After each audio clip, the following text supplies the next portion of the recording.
歡迎收睇招積珠海嘅頻道。呢一期同大家分享一款好好食嘅餡料——肉鬆蛋黃餡。材料非常簡單啦，有鹹蛋黃400克、肉鬆400克、沙律醬120克、白芝麻100克同埋砂糖200克嘅。第一步，我哋先取蛋黃，蛋白另外裝起，可以製作其他嘅菜式或者滾湯嘅。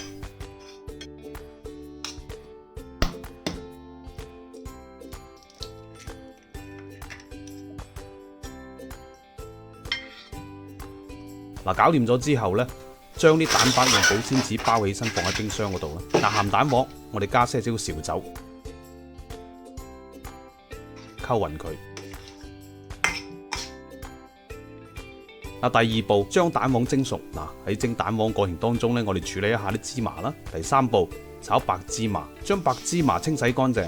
提示一下啦，可以用個麵粉篩隔水嘅，避免呢啲芝麻沖到處都係啦。然後開個細火，慢火炒濕芝麻，慢慢水分就會蒸快嘅。芝麻變乾爽，越往後就越好炒，咁樣炒熟嘅，炒到聞到香味咁就 OK 噶啦。好似咁樣。第四步咧，將炒好個芝麻咧倒入啲肉鬆嗰度，簡單溝勻佢備用啦。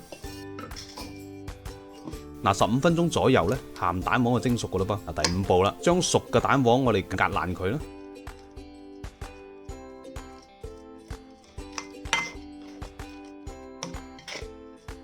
第六步，將啲砂糖倒入壓爛咗嘅蛋黃嗰度，繼續溝勻佢。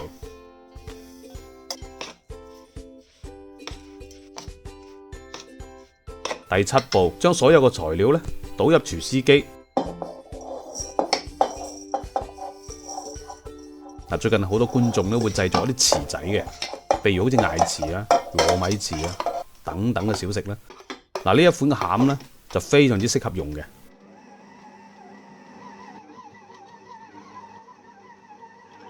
攪拌溝勻倒出嚟，咁就搞掂噶啦噃。如果冇廚師機嘅觀眾呢，亦都可以用一個大嘅容器啦，或者係蜜豆裝起身啲材料呢，用手工溝勻嘅亦都得嘅。呢一期就分享到呢度啦。想第一時間了解更多新鮮嘅美食烹飪影片，請關注訂閱招積珠海嘅頻道。